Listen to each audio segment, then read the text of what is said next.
এখানকার vote open vote.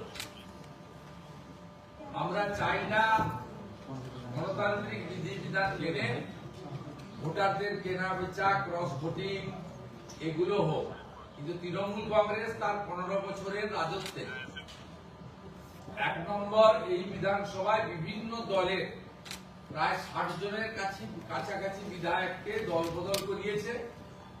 সংবিধানের 10 schedule অনুযায়ী একজনের বিরুদ্ধেও ব্যবস্থা নেওয়া হয়নি। দ্বিতীয়ত, প্রথম এখানে রাজ্যসভা নির্বাচনে ক্রস ভোটিং এর আমদানি তৃণমূলই করেছিল। আপনারা জানেন, ইমানি বিশ্বাস, কৃষ্ণেন্দু নারায়ণ চৌধুরী, চাঁদ মোহাম্মদ, উমাপদ বাউরি এদের ভোট ক্রস করিয়ে প্রথম তৃণমূল কংগ্রেস এই ক্রস ভোটিং এর আমদানি করে।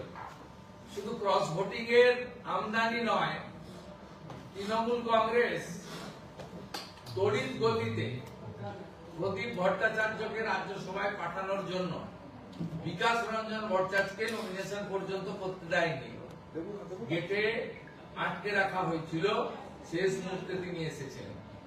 আমি বিকাশ বাবু বা প্রদীপ ভট্টাচার্যের পক্ষে বিপক্ষে বলছি না, কিন্তু আমি বলছি এই গত 15 বছরে তৃণমূল কংগ্রেস ক্রস ভোটিং, দলত্যাগ বিরোধী আইন কার্যকর না করা, বিরোধী পক্ষের প্রার্থীকে আটকানো, এসব অনেক কুকাণ্ড করেছে। আমরা অর্থাৎ আমি এবং রাজ্য বিজেপির সভাপতি শ্রমিক ভট্টাচার্য চাইলে আরো একটি নমিনেশন করাতে পারতাম এবং 16 তারিখের নির্বাচনে তৃণমূল কংগ্রেসের অনেকেই ক্রস ভোটিং করতেন, কারণ তারা জানেন প্রায় 60 জনের বেশি এমএলএ জানেন যে তারা টিকিট পাবেন না।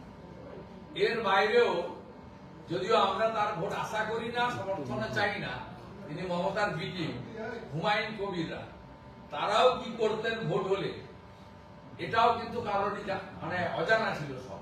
কিন্তু বিজেপি সবসময় মনে করে যে এই ওপেন রাজ্যসভা ভোটের ক্ষেত্রে সংসদীয় পরম্পরা, গণতন্ত্র, সংবিধানের ব্যবস্থা মেনে চলা।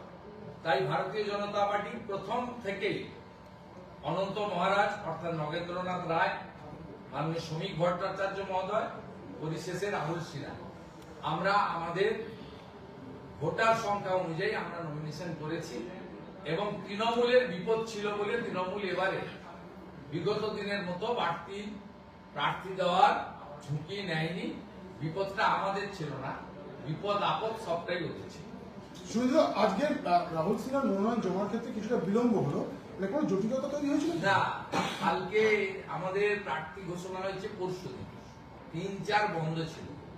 স্বাভাবিকভাবে হলফনামার সঙ্গে যে পেপারস লাগে সেটা আজকে যেমন ধরুন ভোটার লিস্টে সার্টিফাইড পাবে, এটা আস্তে আস্তে 12:30টা 1টা হয়েছে, 10টায় ক্লিয়ার করেছেন। তারপরে অন্যান্য যে রিলেভেন্ট পেপারস রয়েছে সব পেপারস আসতে প্রায় 1:45 2টো হয়ে গেছে। তারপরে উনি সই করেছেন, যেহেতু 3টে অবধি সময় ছিল আমরা সেই মতো করেছি। একটাই ওয়ার্কিং ডে আজকে পাওয়া গেছে।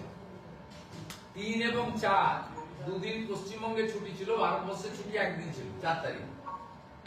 তাই অন্যান্য রাজ্যে অন্য দলের প্রার্থীরা 3 তারিখে কাগজ রেডি করতে পেরেছে, আর আমাদের 3 তারিখেও সুযোগ ছিল না, 4 তারিখেও সুযোগ ছিল না। সেইটুকু কিন্তু তার জন্য আরো অসুবিধা হয়েছে বলে আমার তো মনে হচ্ছে না। সবটা ঠিকঠাকই হয়ে গেছে, স্মুথলি হয়ে গেছে এবং আমরা 40 জন বিধায়ক তাকে সমর্থন করেছি, 10 জন করে প্রত্যেকটা সেটে, সাফিসিয়েন্ট নাম্বার অফ প্রপোজালস। এবং রাহুল সিনহা জয়ের শুধু সময়ের অপেক্ষা। তিনি ভারতীয় জনতা পার্টির পরীক্ষিত নেতা, টেস্টেড এন্ড ট্রাস্টেড নেতা এবং সমান তালে মানে তার অ্যাক্টিভিটিস তিনি চালিয়ে গেছিলেন। দল যোগ্য মনে করেছে, শুধু কেন্দ্রীয় নেতা নয়, আমি শ্রমিক দা এবং আমাদের যে রাজ্য ইলেকশন কমিটি বসেছিলাম তাতে আমরা যে 5টি নাম পাঠিয়েছিলাম, আজকে বলতে কোনো অস্বীকার করার উপায় নেই, সেখানে গুরুত্ব দিয়েই রাহুল সিনহার নামটাও পাঠানো হয়েছিল। অর্থাৎ কেন্দ্রীয় নির্বাচন কমিটি চাপিয়ে দেননি, আমাদের 5টি নাম পাঠানোর মধ্য থেকে কিন্তু তারা বেছে নিয়েছে। এটাই ভারতীয় জনতা পার্টির ইন্টারনাল এবং সিস্টেমিক ডেমোক্রেসির একটি বড় উদাহরণ, যেটা তৃণমূল কংগ্রেসের নেত্রী আমরা যা শুনেছি জেনেছি সব রাজনৈতিক লোককে তিনি বানপ্রস্থে পাঠিয়ে দিয়ে তিনি এককভাবে প্রার্থী করেছেন, দুজনকে কৃতজ্ঞতা স্বরূপ ঋণ শোধ করেছেন। সারদার ইলেকট্রনিক্স ডিভাইস নষ্ট করার জন্য রাজীব কুমারকে রিওয়ার্ড দিয়েছেন, আর বিনীত গোয়েলকে আরজিকরের অভয়ার কেসে বাঁচিয়ে দেওয়ার জন্য মেনকা গুরুস্বামীকে তিনি আজকে গিফট দিয়েছেন। সুব্রত বক্সির মতো উনার যুব কংগ্রেসের সময় থেকে অদ্যবধি সুব্রত বক্সি হাঁটতে পারেন, চলতে পারেন, এখনো জেলা করেন। এখন আপনারা জিজ্ঞেস করতে গেলে বক্সিদা বলবে যে আমি নিজে থেকে না বলেছি। তা আমাদের কষ্ট হচ্ছে যারা তৃণমূল কংগ্রেসটা তৈরি করেছিল সেই নেতাকে আজকে অবসরে পাঠানো হচ্ছে, বাবুল সুপ্রিয়, কোয়েল মল্লিকদেরকে, মেনকা গুরুস্বামীদেরকে, রাজীব কুমারের মতো টেন্টেড একজন কুখ্যাত আইপিএস কে জায়গা করে দেওয়ার জন্য সুব্রত বক্সিকে আজকে বাধ্যতামূলক অবসরে পাঠানো হচ্ছে। এটা পশ্চিমবঙ্গের রাজনীতিতে খুব পীড়াদায়ক। বিজেপির পরিবর্তন যাতে চলছে, দুজনের কাছে প্রশ্ন, আপনি বলুন। বিভিন্ন জায়গাতে সমস্যা ঝামেলা হচ্ছে, ভাঙচুর হয়েছে। বিজেপির পরিবর্তন যাত্রা উত্তরবঙ্গ থেকে শুরু করে দক্ষিণবঙ্গের বিভিন্ন জায়গায় ভাঙচুর হয়েছে, কি বলবেন? দেখুন, সারা রাজ্য জুড়ে চলেছে। বারাবণীতে হয়েছে, কুচবিহারে হয়েছে, বিক্ষিপ্তভাবে সর্বত্র পশ্চিমবঙ্গে তৃণমূল কংগ্রেস বিজেপির উপরে হামলা চালাচ্ছে। তৃণমূল কংগ্রেস জানে যে তৃণমূল কংগ্রেস নেই, তৃণমূল কংগ্রেস চলে গেছে, তৃণমূল কংগ্রেস চলে যাবেই। আর হামলা করে, আক্রমণ করে যদি বিজেপিকে উঠিয়ে দেওয়া যেত, তাহলে 2016 সাল থেকে আজ পর্যন্ত 300 বেশি বিজেপি কর্মী খুন হয়েছে।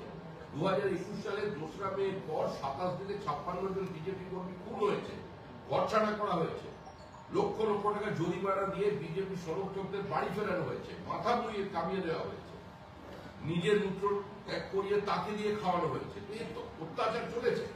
মহিলাকে সম্পূর্ণ নগ্ন করে তার সামনে বসে থেকে তাকে দিয়ে চা বানিয়ে বিস্কিট খেয়ে তাকে বলে গেছে যে এই পার্টি এই ক্ষমতা পাওয়া যাবে না। তারপরেও বিজেপি উঠে যায়নি। আমরা এখানে থাকতে এসেছি, চলে যেতে আসিনি। তবে এটা ঠিকই, আমরা ক্ষমতার পট পরিবর্তনের পর স্বজন হারানো শ্মশানে তোদের চিতা আমি তুলবই। আমরা ওদের চিতা তুলব না। পশ্চিমবঙ্গের যে রাজনৈতিক সংস্কৃতি, যে ভোট সংস্কৃতি তৈরি হয়েছে, এই হিংসার সংস্কৃতি, এই সংস্কৃতিকে আমরা চিতায় তুলে দেবো। সারা ভারতবর্ষে যেভাবে মানুষ তাদের গণতান্ত্রিক অধিকার প্রয়োগ করে সেই ব্যবস্থা।